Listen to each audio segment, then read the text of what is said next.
Chinese President Xi Jinping and Argentinian President Mauricio Macri oversee the signing of dozens of commercial deals. Egypt's war on terror gets a major boost after the U.S. State Department approves its purchase of Apache helicopters. And how vulnerable children are bearing the brunt of food scarcity amid an armed conflict in DRC's Kasai region. Hello everyone, welcome to Africa Live on CGTN with me, Beatrice Marshall, in Nairobi. Also coming up on the program.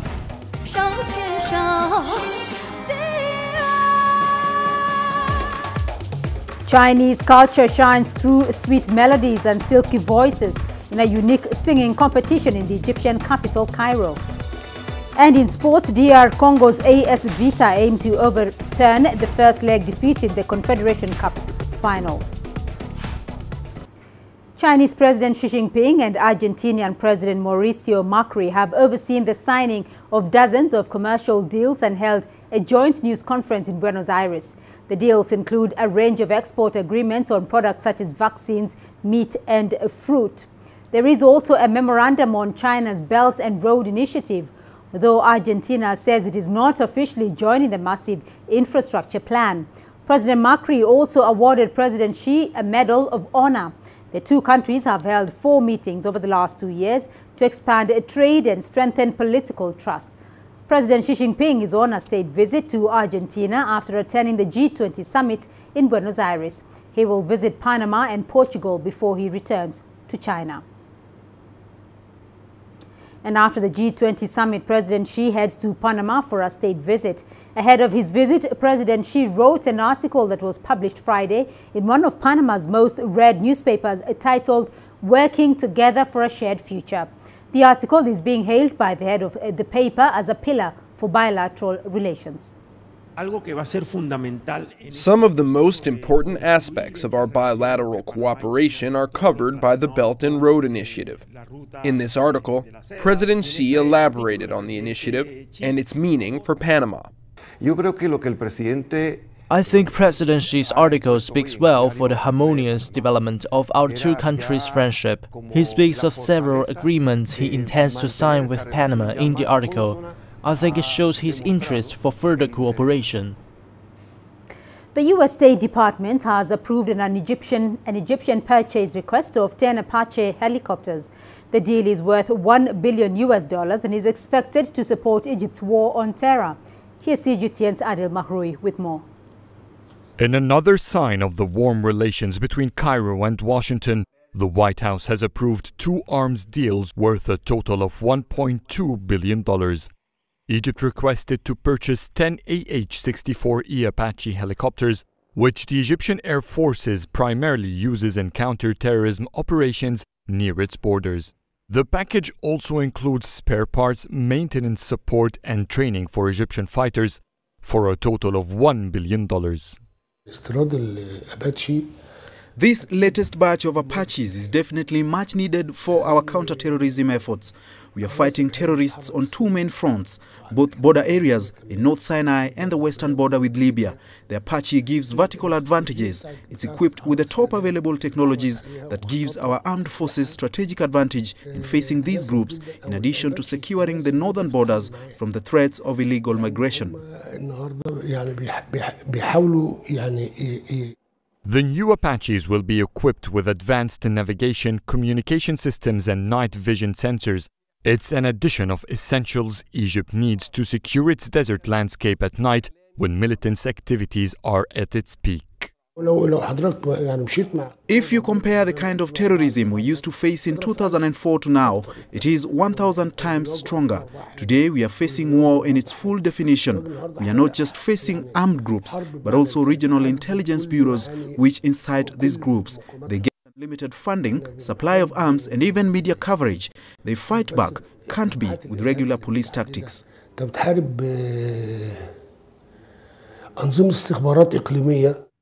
Tens of thousands of training and armor-piercing ammunition rounds are part of a second arms purchase also approved by the White House, valued at $201 million. The munition will help in maintaining powerful use of Egypt's M1A1 tanks fleet. The US State Department believes the sale will help Egypt meet current and future threats. Despite the US State and Defense Department's approval, the two deals will not move forward. The Congress must first approve that purchase, which could be fully funded by the US's annual military aid to Egypt. Adil Mahroui, CGTN, Cairo. Meanwhile, the U.S. Senate has voted to advance a resolution to end U.S. military support for the Saudi-led coalition in Yemen's civil war. A final vote is expected within days. Saudi Arabia and other Gulf Arab states have been battling in Yemen since 2015 to restore a government driven out by the Houthis, Shiite Muslim fighters that Yemen's neighbors view as agents of Iran.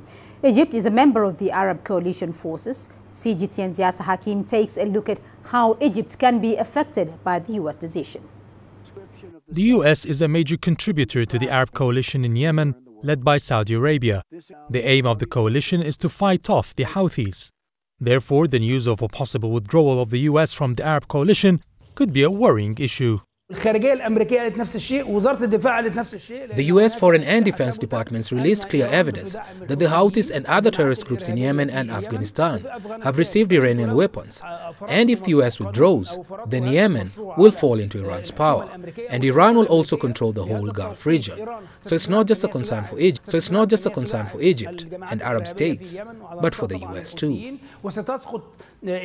Egypt's role in the Arab coalition is to protect trade through the Red Sea area from Houthi piracy and prevent any terrorist attempts to close down the all-important Yemeni straits. With a stricken economy, Egypt could feel the financial impact of such a military campaign. Egypt has the 10th largest army in the world, but it costs a lot to maintain such power, and Egypt doesn't receive direct financial support for its involvement in this conflict. But it feels the importance of protecting the Gulf nations. So if Saudi Arabia falls, it will be followed by UAE, Bahrain and Kuwait.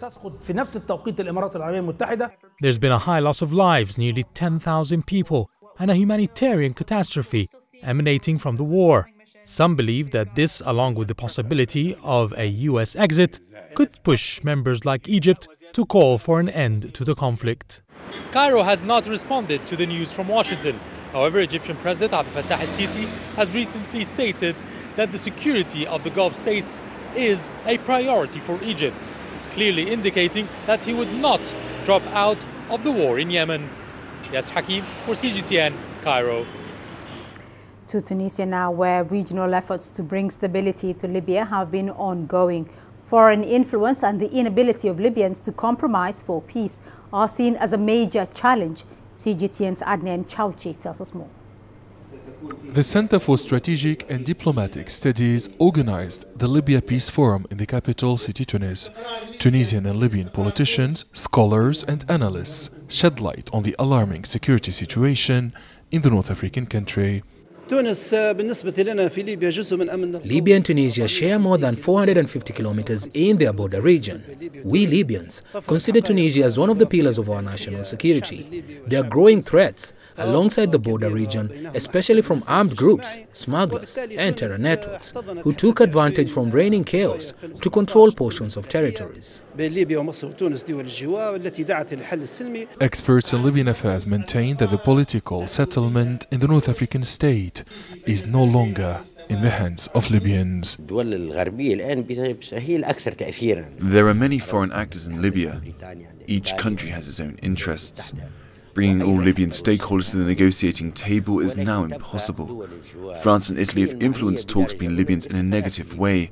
The tension during the Palermo conference, which occurred on the heels of the Paris Peace Forum, led to an escalation of conflict in Libya. Experts emphasize the role of Tunisia, Algeria and Egypt in convincing Libyans to make political concessions and to lower demands in order to reach a new peace agreement. Many of the rival factions in Libya are armed and backed by foreign forces. The conflict can last for decades. Tunis, Algiers and Cairo are among the main Libyan neighbors who can convince Libyans to accept a peaceful settlement.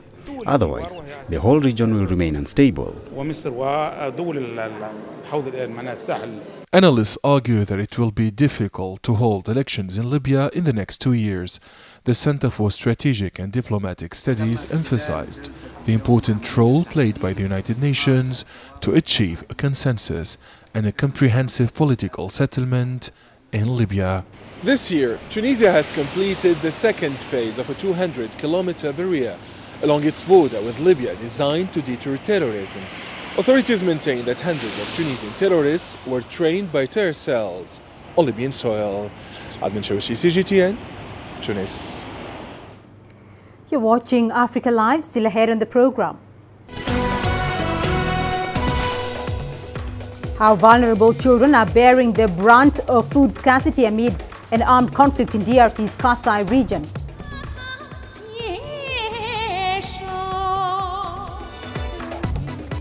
And Chinese culture shines through sweet melodies and silky voices in a unique singing competition in the Egyptian capital.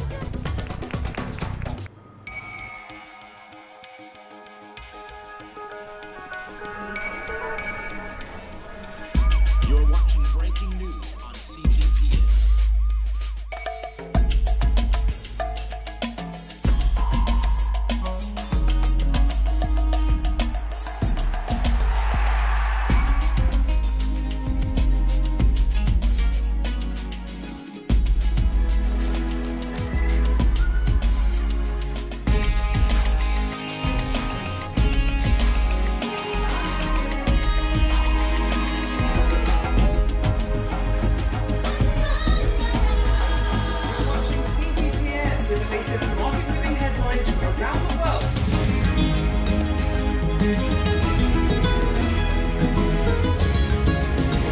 Welcome to the world today on CGTN.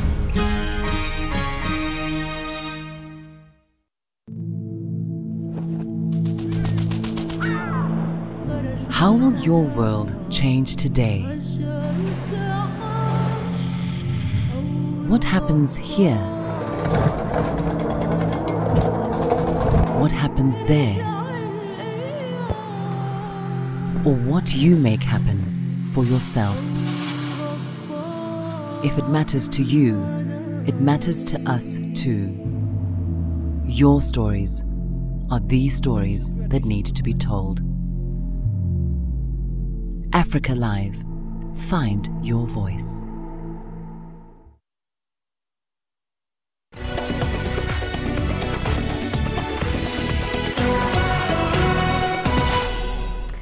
Well, let's now take you to Nigeria, where there are growing fears of election-related violence ahead of presidential polls in early 2019. Political parties are being asked to sign a peace pact authored by the National Peace Committee. The document seeks to restrain politicians from using inflammatory statements and acts that could incite violence. CGTN's Kelechi Mekalam has more. A meeting of political party leaders brokered by the National Peace Committee. Previous elections in Nigeria were marked with widespread violence, costing dozens of lives. Nigerians will head to the polls in February to choose their next president and representatives to the National Assembly. But there's increasing fear of election-related violence, which is why this committee, led by former head of state Abdul Salam Abubakar, is making early attempts to prevent the outbreak of violence. It has written a peace pact to be signed by every political party competing in the February elections. They will also be holding regular dialogues with politicians. The ball is in the court of you politicians. You must not do anything to destabilize the system by trying to gain votes at all costs. As much as the authorities will do all they can, I repeat, the buck stops with you politicians. More than 50 presidential candidates are contesting in the elections, but only the ruling party, APC, and the opposition, PDP, stand a realistic chance of winning. It's expected to be a hotly contested elections with chances of violence. The United States Institute of Peace has already warned of possible violence as a result of the polls. My observation is that, talking about hate speech, is not necessarily promoted by those who are involved in the electioneering campaign. I think that it might be helpful if the committee find it worthwhile to invite men and women of God so that they don't turn the places of worship to preach hate. I have seen video clips of people in places of worship describing people in colors that obviously are unfair. The February 16 elections will be the 6th since the end of military rule in 1999. President Muhammadu Buhari, who's seeking re-election, has promised to ensure it is peaceful, free and fair. Kelechi Emekalam, CGTN Abuja, Nigeria. The Kasai region in the south-central part of DR Congo is one of the poorest areas in the country. A large-scale armed conflict erupted in this region, with militants and government forces fighting frequently. Let's take a look at how children and other vulnerable groups are being affected by this instability. The humanitarian crisis facing these children has caused concern among many international organizations. At least 770,000 children in the Kasai region of the Democratic Republic of Congo are suffering from acute malnutrition. 407,000 of them are severely malnourished and at risk of death. Many children are now becoming malnourished. At first, we did not know how to choose which children to help, but later we decided to help some children's health centers around Kananga.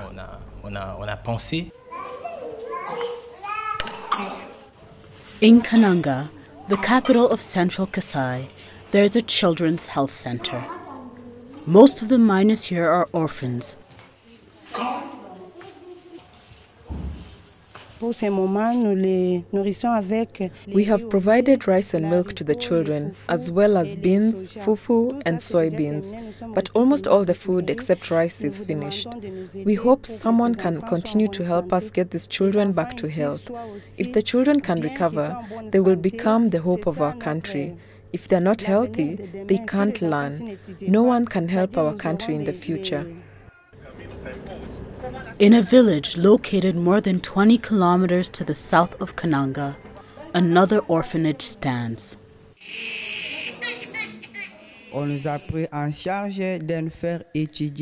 We are being taken care of here and they support us to go to school. We live a very good life now. We are doing very well. We are 4 here, 3 boys and 1 girl. In spite of their tremendous trauma, they're slowly recovering under the care of their foster home. In South Africa, the country's residents are being urged to get tested for the HIV virus. More than 7.5 million people are infected with the virus in the country. CGTN's Julie Shire caught up with Nomasonto Shiloshlongwane, who only discovered her status after losing her husband. Nomasonto's Shiloshlongwane's husband never disclosed his HIV-positive status. Her world was turned upside down just over a year ago when she discovered he was dying of AIDS. At the beginning, I was very angry. I was crying at night, asking myself why he didn't tell me about it. Why he didn't come out and say, look, I'm sick. It was bad and it was difficult for me. How am I going to tell my kids? How am I going to tell my family, my friends? I was scared. Fearing the worst and never having tested before, she went to the Unjani clinic with a panicked heart.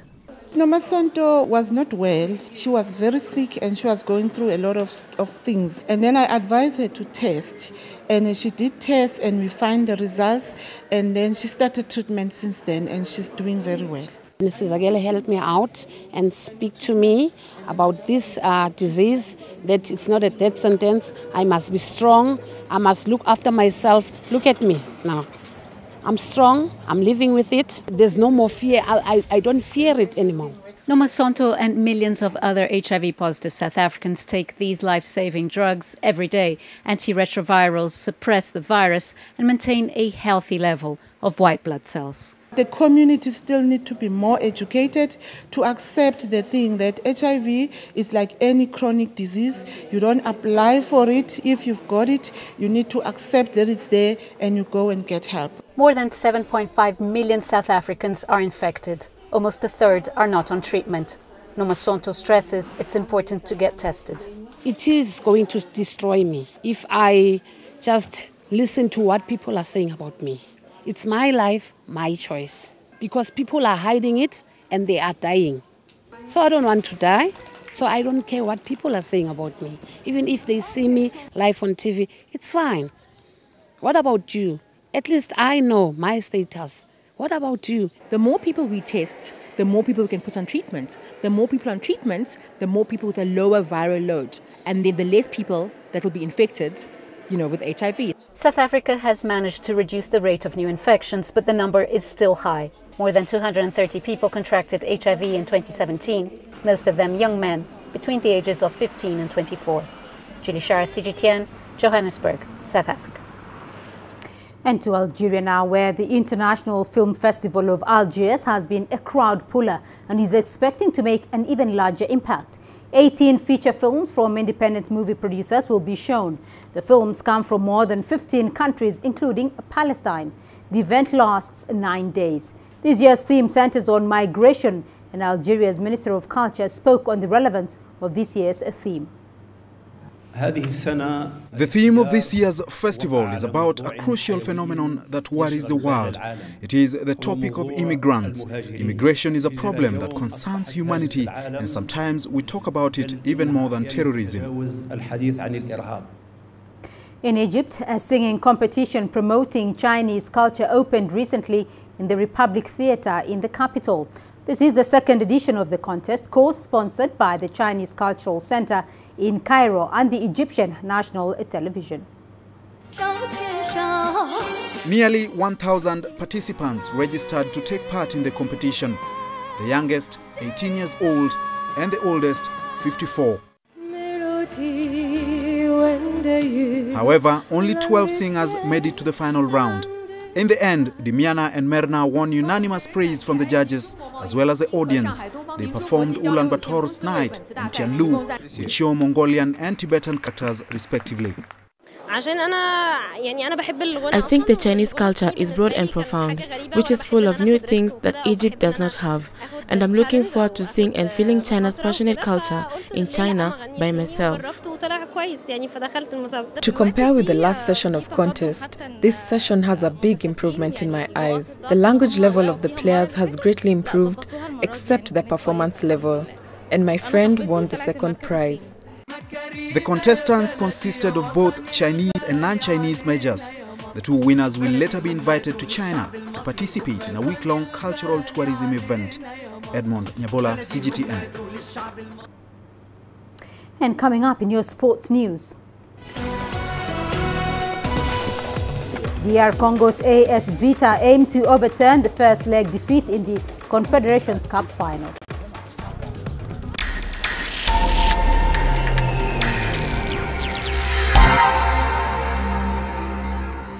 And we begin with continental football. Congolese champions AS Vita Club have their main task cut out for them in tonight's second leg of the CAF Confederations Cup final. Florent Ibeng's Black Dolphins were beaten 3-0 by Raja Casablanca of Morocco in the opening leg a week ago. They will have to do better than that on Sunday if they are to win their first continental title since 1973. The title decider will be the fourth time the teams have met in Africa's second-tier club competition this season. For Raya, Juan Carlos Garrido is on track to become the first coach to win the African Confederations Cup with two different clubs. The Spaniard guided Al Ahly of Egypt to success in the Confederations Cup some 4 years ago. Still on football, where Nigeria has retained the Africa Women's Cup of Nations title after beating South Africa on post-match penalties in the finals in Accra, Ghana. The match had ended in a goalless draw in a regular and extra time, sending the decision to penalties. The Super Falcons eventually prevailed 4-3. The victory leaves Nigeria with a record 9 titles in 10 editions, while South Africa have yet to win the continental competition. CGTN's Shadiq Shaban has more from Accra. The defending champions were pushed all the way in the finals by a stubborn South African side seeking to make a double in this tournament. Both teams played to a barren draw in the regulation time, and the match was decided in the penalty kicks, where South Africa lost a key penalty, giving Nigeria their victory here. This is our trophy, yeah! Tell me about it. Oh, I feel so good. This is 9 times out of 11. It's so special for us, entire Nigerians. They are celebrating already. We can't wait to go home to celebrate with our family, our friends, the entire country. For South Africa, the loss was too much to bear, but they took consolation in the fact that they won their first ever ticket to the FIFA World Cup in France next year. No, we know, we're just disappointed that we couldn't do it for the fans back home. Even last night, our president called us from Argentina to wish us well, which says the impact that the team has made. And that was, for us, was important. There's some girl child out there now also wanting to play football. There's some girl child out there also wanting to play for the national team. And that is the impact that we've made in the tournament. South Africa and Nigeria joined Cameroon as Africa's 3 representatives to the World Showpiece in France in 2019. Sadiq Shaban, CGTN, in Accra, Ghana.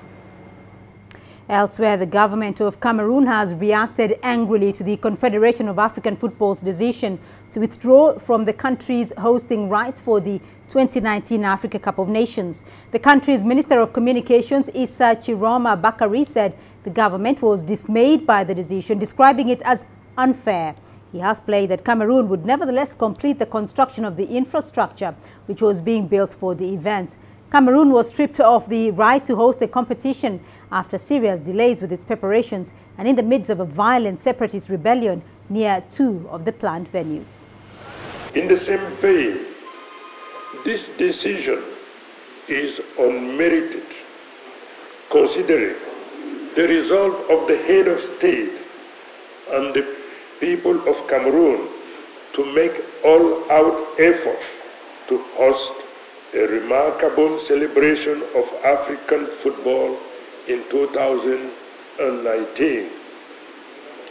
It is clear from the outset of this matter that our country has been subjected to a treatment which can therefore give rise to questioning.